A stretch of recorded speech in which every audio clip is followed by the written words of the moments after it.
గురించి కదా, వాళ్ళ తలరాతలు మార్చండి. నేనేమంటున్నా అంటే నేను కూడా సుదీర్ఘంగా రాజకీయంగా ఓనమాలు జయశంకర్ సార్ గారు పాఠాలు నేర్చుకున్నటువంటి విద్యార్థిని, ఉద్యమ పాఠాలు నేర్చుకున్నాడు.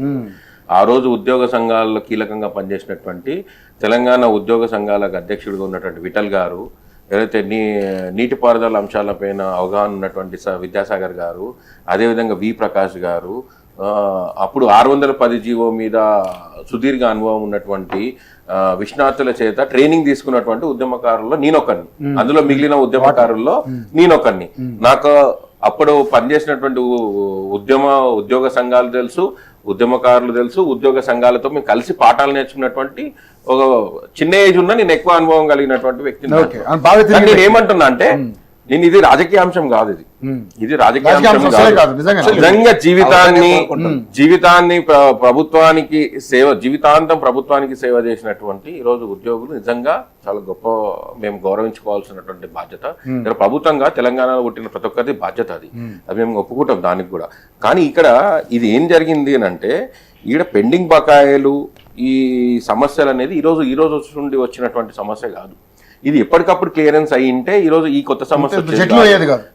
ఇంకోటి ఏంటంటే గతంలో కొన్ని పరిణామాలతో అంటే ఈరోజు మనం మాట్లాడితే మళ్ళీ అది పెద్ద డ్రాగింగ్ అవుతుంది. ఏదైతే వయసుకు సంబంధించినటువంటి అంశాలను పెంచిండ్రో అక్కడ అది ఎందుకు జరిగింది, ఆ పరిణామం ఎందుకు జరిగింది అనే దాన్ని కూడా మీరు కూడా ఒకసారి పునరాలోచించుకోవాల్సినటువంటి అంశం. ఎందుకు జరిగింది ఆ రోజు అంటే ఇక్కడ ఉన్నటువంటి కొన్ని ఫండ్స్ తీసుకొని పోయి వేరే దానికి డైవర్షన్ చేసి దాన్ని అటెన్షన్ డైవర్షన్ చేసి ఆ రోజు వీళ్ళ పరిమితిని పెంచి వీళ్ళని ఆ రోజు ఏం చేసిందంటే ఆ రోజునే వీళ్ళని ఆ రోజు తీసుకుపోయి ఒక ఊపిలో దుంపిండ్రు.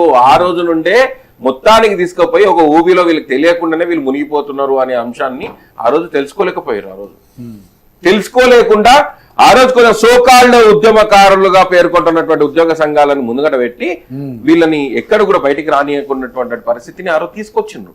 అదే అంశాన్ని చెప్తున్నాను, నేను బాధపడుతున్నా నేను ఆ విషయంలో. ఈ రోజు రేవంత్ రెడ్డి గారికి ఉన్న ఆవేదన మాకు తెలుసు. మాకు రేవంత్ రెడ్డి గారు ఏ విధంగా అయితే వీళ్ళ అంశాలపైన కానీ ఈరోజు ఉద్యోగుల అంశాలపైన కానీ టీచర్ల అంశాలపైన కానీ ప్రతి అంశం పైన కానీ క్షుణ్ణంగా వారు ఆలోచించి వీళ్ళ పెండింగ్ బకాయిలను ఏ విధంగా అయితే క్లియర్ చేయాలి, ఏ విధంగా అయితే గత ప్రభుత్వ హయాంలో ఉన్నటువంటి అన్నింటినీ కూడా ఏ త్వరితగతిన కంప్లీట్ చేయాలనే అంశాల మీద వారికి పూర్తి స్థాయి అవగాహన ఉంది. దానిపైన కూడా ఒక ప్రణాళికబద్ధంగా పనిచేస్తున్నారు. గతంలో కూడా మనం ఒక డిబేట్ లో మనం మాట్లాడుకున్నాం, పిఆర్సీ ఎందుకు ఏ విధంగా జటిలమైంది, ఈ గ్రూప్ ఇన్సూరెన్స్ ఎందుకు ఆగిపోయింది, ఎక్కడ ఏ టెక్నికల్ ప్రాబ్లం నుండి ఆగిపోయింది అనే అంశం మీద కూడా గతంలోనే మనం డిబేట్ లో ఇక్కడ మాట్లాడుకోవడం జరిగింది. నేనేమంటున్నా అంటే సార్ వాళ్ళు నిజంగానే ఈ రోజు నేను చూస్తున్నా కదా, ఈ రోజు చాలా మంది చనిపోతున్నారు, చాలా మంది ఇబ్బంది పడుతున్నారు అంటే చాలా బాధాకరమైనటువంటి విషయం. ఎందుకు అని అంటే ఈరోజు మీరు గౌరవం, ఈరోజు మీరు ఉండడమే మాకు గౌరవం.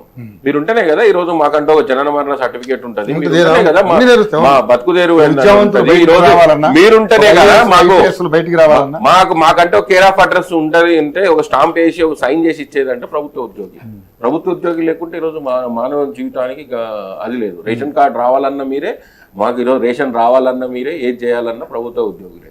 ఈరోజు ప్రభుత్వ ఉద్యోగాలు కాపాడుకోవాల్సిన బాధ్యత నిజంగా మా ప్రభుత్వం నిజంగా ఆ విషయంలో చాలా చిత్తదూషితంగా ఉంది. ఆ విషయం మీకు ఈ రోజని కాదు, రేవంత్ రెడ్డి గారు కూడా పదే అంశంలో చెప్తున్నారు. ప్రతిసారి కూడా మిమ్మల్ని బాధ్యతగా తీసుకొస్తున్నాడు ఈ ప్రభుత్వంలో. మీరు కూడా పెద్దన్న పాత్ర పోషించాలి, మీకు కూడా బాధ్యత ఉంది.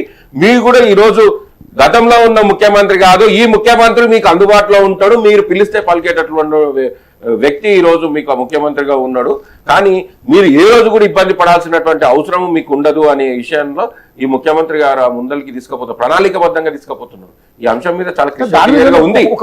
నేనేమంటున్నానంటే మీరు ఇప్పుడు ఏదైతే అంటున్నారు కదా, ఇక్కడ కొన్ని రకాలుగా రాజకీయ ప్రమేయాలు ఎక్కువ ఇన్వాల్వ్మెంట్ కావడం వల్ల, ఇక్కడ కొంతమందిలో కొన్ని ఐక్యత కూటమిలో ఉండడం వల్ల కొన్ని డివైడింగ్స్ జరుగుతున్నాయి. దాంట్లో ఆ డివైడింగ్స్ వల్లనే ఈ రోజు నిజంగా ఈ అంశాల మీద సార్ ఇంతకుముందు హైకోర్టుకు పోయిన దాంట్లో అటెన్షన్ డైవర్ట్ చేశారు. అక్కడ నిజంగా హైకోర్టుకు పోయిన దాంట్లో అక్కడ ఇండివిజువల్ గా పోయినరా, ఏ విధంగా పోయినరు, దాన్ని ఏ విధంగా పర్ఫామ్ చేయలేకపోయిండ్రు అనే దాని అంశం మీద నిజంగా టెక్నికల్ గా అది ప్రాబ్లం జరిగింది. అది ఆ విషయంలో మేము కూడా చెప్తున్నాం కదా, టెక్నికల్ బాధ్యత తెలంగాణలో పుట్టినాం, మనకు కూడా సోయింది.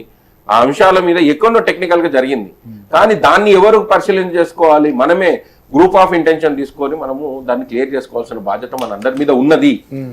కానీ వాళ్ళు కూడా డిమాండ్ చేస్తున్నారు రవి గారు. నేను ఏమంటాను, జేఏసీగా వాళ్ళు తీసుకున్నటువంటి నిర్ణయం నిజంగా చాలా హర్షించేటటువంటి నిర్ణయం. కానీ నేనేమంటాను అంటే జేఏసీ తీసుకున్నటువంటి నిర్ణయాన్ని నిజంగా మొన్న ఒక సబ్ కమిటీ వేసారు మీకు, మీ దీని పిఆర్సీ అమలుకు సంబంధించి ఒక సబ్ కమిటీ వేసారు.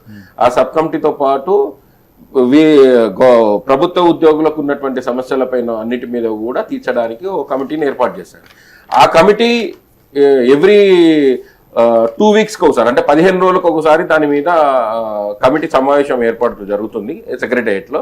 దాంట్లో మీకు అందరికి కూడా 6 బ్లాక్కి వెళ్ళి మీరు డైరెక్ట్ గా వీళ్ళు ఆయన కూడా అదే అంటున్నారు, ఎన్ని వినతి పత్రాలు ఇచ్చినా మమ్మల్ని పట్టించుకోవట్లేదు అనేది వాళ్ళ బాధ. ప్రతి ఎమ్మెల్సీని కూడా ఇప్పుడు ఆ పరిస్థితి లేదండి. ఎందుకు అని అంటే దీనికి ఒక కమిటీ వేసారు కాబట్టి ఆ కమిటీ పరంగా వాటన్నిటిని క్లియర్ చేయడానికి గవర్నమెంట్ సిద్ధమైంది కాబట్టి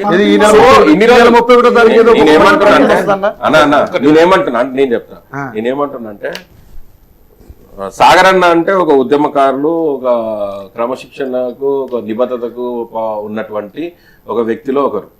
కానీ అన్న నువ్వు ఉన్న పార్టీలో ఉన్నటువంటి నాయకుడు ఆ క్రమశిక్షణ తప్పుదారి ఈ రోజు వీళ్ళకు ఈ శిక్ష పడుతుంది. వీళ్ళ శిక్షకు కారకుడు అక్కడ.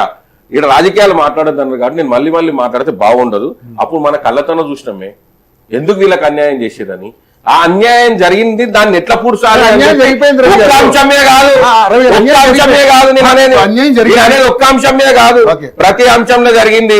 ఆ అంశాలన్నింటినీ పూడ్చాలి అని అంటే కొంచెం టైం పడుతుంది. కానీ ఎక్కువ రోజులు కాదు, సంవత్సరాలు కాదు, నెలలు. ఆల్రెడీ 27 నెలలు అయింది. అది కరెక్ట్ కాదు. 3 నెలలు ఏమంటారు అంటే ఒక చిన్న నాకు ఒక్క నిమిషం రవణ, ఒక్కటి నిమిషం. అయితే ఇప్పుడు రవణ ఒక విషయం చెప్పాడు.